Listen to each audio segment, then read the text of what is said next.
Hello everyone, this is Dr. Surya. Today we are going to see about flow through pipes. So what happens when a fluid is flowing through a pipe? So imagine that a fluid is flowing through a pipe. So what happens is that the fluid will experience some resistance, and because of that some energy in the fluid is lost. Okay, so where do we use this energy losses in pipe? So this energy losses in pipes is used for the transportation of fluid, because we do transport water and petroleum and oil etc. We are transporting in pipes. Because of that the energy is lost. So these losses is converted into head reductions in the direction of the flow. So for these purposes we need to understand the energy losses in pipes. So this energy losses in pipes is classified into two types. One is major energy loss and another one is minor energy loss. So we are going to see both major energy loss and minor energy loss, and the derivation of Darcy-Weisbach formula in major energy loss, and other all the things we are just going to see the what are the formulas we are going to use to determine the energy loss. So this is the agenda of this video. So you can see that energy loss is because of major energy loss and minor energy loss, and this major energy loss is mainly due to friction. So the friction loss will be in a uniform cross straight sections of a pipe is known as major loss, and mainly this friction loss will be caused by the effects of viscosity, that is the movement of fluid molecules against each other or against the wall of the pipe. So because of that you will account the frictional loss, and as well as there will be a roughness in the pipe surface also. So because of that the friction loss will be occurring. So this is called as the energy loss due to friction is called as major energy loss, and this can be calculated using two formula. One is your Darcy-Weisbach formula and another one is going to be the Chassis formula. So using this two formula we can calculate our major energy loss. Next is minor energy loss, and this is mainly due to the sudden expansion of pipe or sudden contraction of pipe. If there is some bend in pipe and pipe fittings, or if there is any obstruction in pipe, so because of this minor energy loss happens. So what does this energy loss do? That is how does this friction loss or any other minor energy loss will affect the flow?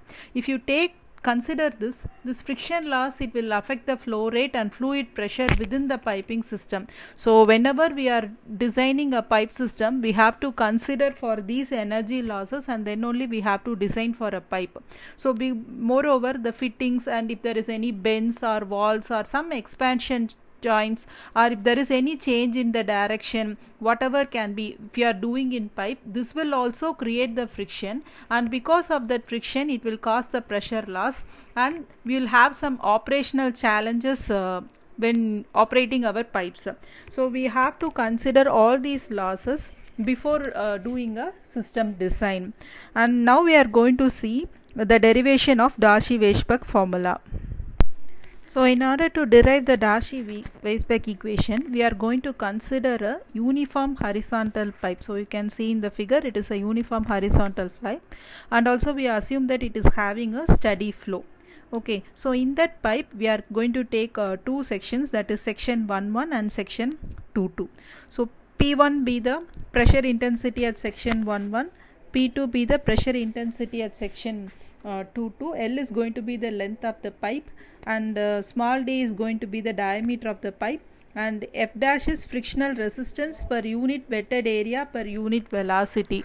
So this wetted area is nothing but how much of the pipe cross section is wet or in contact with the fluid. So if you take that you can see the dotted line, so this much area is getting in contact with the pipe, so we have to check the wetted area also. Then HF is loss of head due to friction, and P2 W2 is the values of pressure intensity and velocity at section 2. So in order to determine the expression for loss of head due to friction in pipes or Darcy-Weisbach equation, so we are going to apply the Bernoulli's equation at both the sections 1 and 2. So what is this Bernoulli's equation? So it is nothing but total head at 1 will be equal to total head at 2 plus loss of head due to friction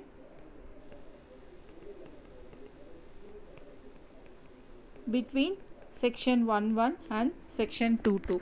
So this is the Bernoulli's equation. So what is our total head? Total head is nothing but kinetic head plus pressure head plus datum head. So that is called as a total head.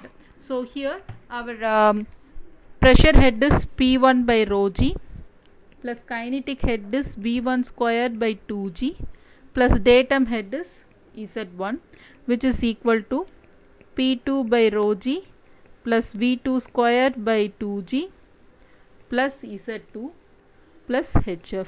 So HF is loss of head, right? So since because the pipe is horizontal, so Z1 and Z2 will be same because pipe is horizontal. Okay, and V1 is going to be the V1 will be equal to V2 since because the dia of the pipe is also is going to be the same, so we can cancel off these two terms, that is these terms we can cancel off. So now we are having P1 by rho g will be equal to P2 by rho g plus HF, or we can keep HF. HF will be equal to P1 by rho g minus P2 by rho g. So keep this as equation number 1. So what is this HF? HF is the head loss due to friction. So the intensity of pressure will be reduced in the direction of flow by frictional resistance. So now we are going to calculate our frictional resistance. So frictional resistance is equal to frictional resistance will be equal to frictional resistance per unit wetted area per unit velocity into wetted area into velocity square. Frictional resistance is something like which resists the flow of fluid. So we are going to determine that. So F1 frictional resistance F1 will be equal to frictional resistance per unit wetted area per unit velocity is F dash into wetted area will be pi d into L. That is the we are taking the surface area. In simple we can take it as pi d into L, and next is that our velocity squared. So since because we have assumed that V1 and V2 are equal, V1 will be equal to V2, I am just taking it to be B square. Okay, so this is how, and pi d is nothing but the perimeter. Okay, perimeter into L. So this I can take this as equation number 2. So generally if you take flow through pipes, the major force that act in the pipe will be the pressure force as well as the frictional force. So now I am going to calculate the forces acting on fluid. Forces acting on fluid between section 1 and 2 are, first will be the pressure force at section 1. So pressure force at section 1 will be equal to P1 into A.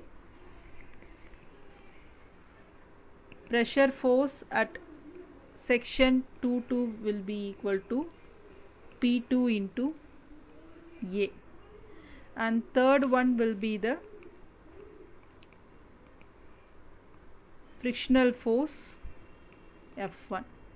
So if we solve it up, so we are going to resolve all the forces. So for that you have to see the diagram. So if you see the diagram, something like that, P1 goes towards the right hand direction, and other P2 and F1 are in opposite to P1. So we are going to resolve in such a way that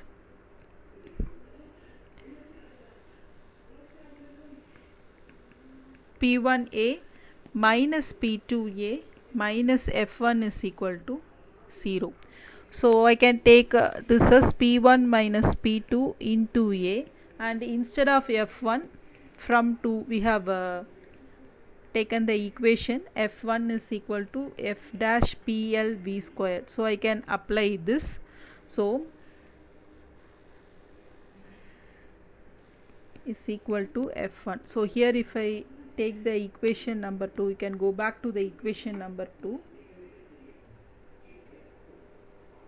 Okay, so this can be rewritten as F1 is equal to F dash into PL V square.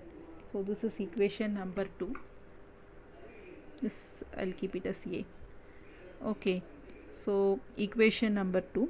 So P1 minus P2 into A will be equal to F dash PL B square.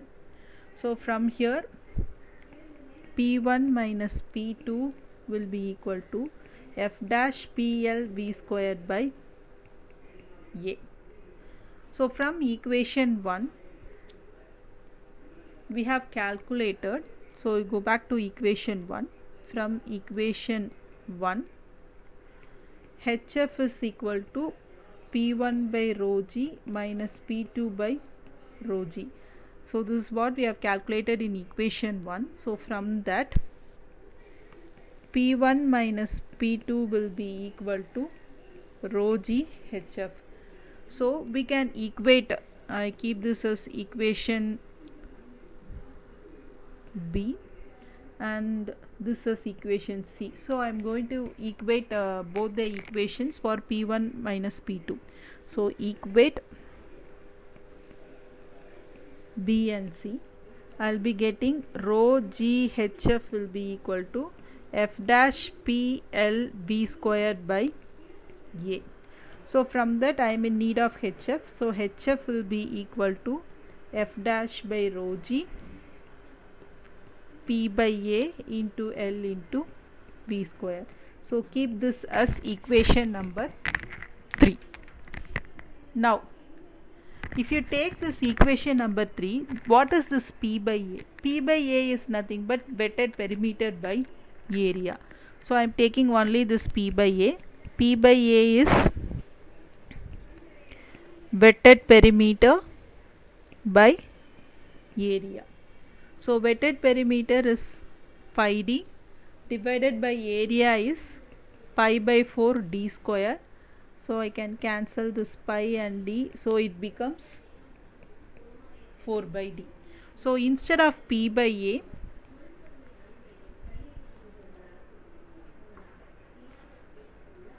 d.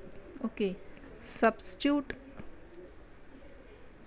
d in equation number 3. So which is HF will be equal to F dash by rho G. So instead of P by A I can substitute 4 by D into L into V square. Okay, so this becomes HF is equal to F dash rho G 4L V squared by D. Okay, instead of F dash by rho G I can put F by 2, where this F is known to be coefficient of friction. Okay, now the equation becomes HF is equal to, so instead of F dash I can put F by 2, and instead of 4L V squared by T, 4L V squared by T, 4L V squared by D. So I can write like this. Okay, one small mistake, instead of F dash by rho G I can write it as 2. So this G will be remaining here. Okay, so now my HF becomes 4FL V squared by 2GD. Okay, this equation is known as Darcy-Weisbach equation, and this equation is mainly used to determine the loss of head due to friction in pipe, and F is going to be the friction factor or coefficient of friction. This Darcy-Weisbach equation, it's an empirical equation and it is relating the head loss or pressure loss due to friction for a given length of pipe for an incompressible fluid, and this equation is named after Henry Darcy and Julius Weisbach, and hence it is called as Darcy-Weisbach equation, and this can be used to calculate the major pressure or head loss in pipes. Supposing if the coefficient of friction value is not given, so it can be determined using Reynolds number, because coefficient of friction is a function of Reynolds number. So if Reynolds number is less than 2000, then we can use the formula to determine the coefficient of friction is 16 by Reynolds number, 16 by Re, and if the Reynolds number is less than 2000, it is called as viscous flow or laminar flow, and if the Reynolds number is greater than 4000, it is called as turbulent flow. So for the in case of turbulent flow, we can use the formula F is equal to 0.079 divided by Re power 1 by 4. If F value is not given, this formula can be used to determine our coefficient of friction. Now we can see the formulae for chassis and the minor energy loss. Just only the formula, I am not going to derive it off. So V is equal to C root Mi. So this is a chassis formula where I is equal to HF by L. So I is nothing but loss of head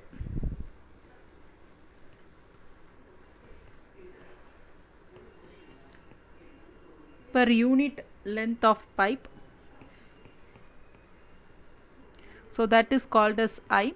So I will be equal to HF by L. HF is your head loss of head due to, head loss due to friction, and L is going to be the length of the pipe, and C is the chassis constant. We call C to be chassis constant, and that is equal to root of rho g by F dash. So this is a formula for the loss of head due to friction, that is this is a chassis formula, that is V is equal to C root My. Next we will see the formulas for the minor energy loss. So as I have told earlier, that is the loss of head or energy due to friction in a pipe is known as major loss, and the loss of energy due to change of velocity in magnitude or direction is called as minor loss, and this is mainly due to loss of head due to sudden enlargement, sudden contraction at the entrance of the pipe, then at the exit of the pipe due to some obstruction that is present in the pipe, and if there is any bend in the pipe, and if you are using any pipe fittings. So all these cases there will be the loss of head, but in case of long pipe, if the pipe is very long, these losses will be very small when compared to the loss of head due to friction, and they can be neglected actually in case of long pipe. But if the pipe is very short, these losses has to be taken into account along with the loss of head due to friction. So we are going to see the formula now.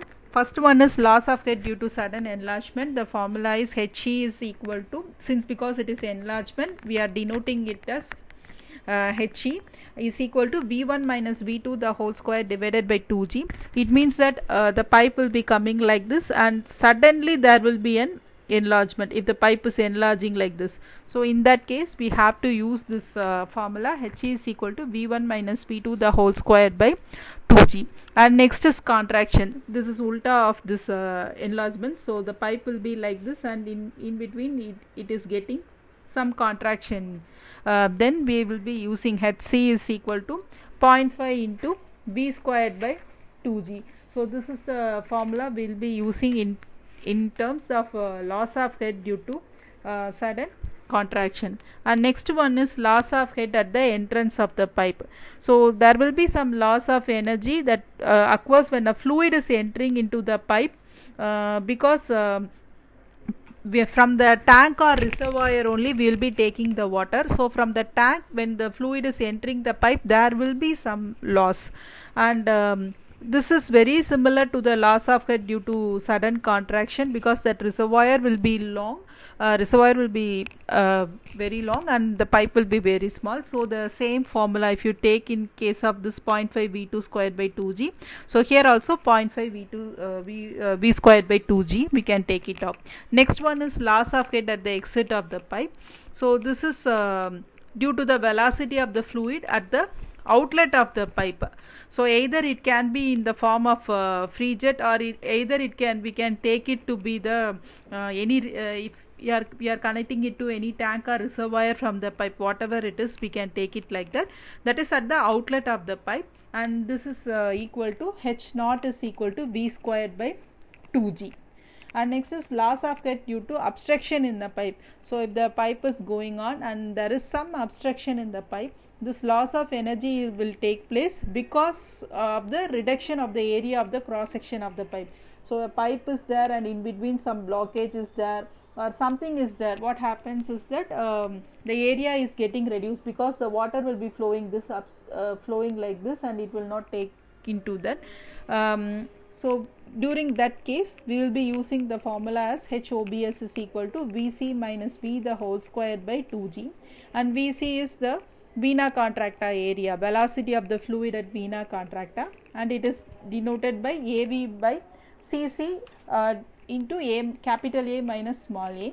So capital A is going to be the area of cross section of pipe, and small a is what is the maximum area of obstruction.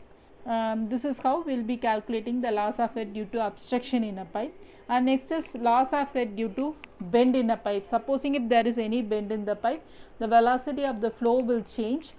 Because of that, there will be a separation of the flow from the boundary, and also some formation of eddies will also take place.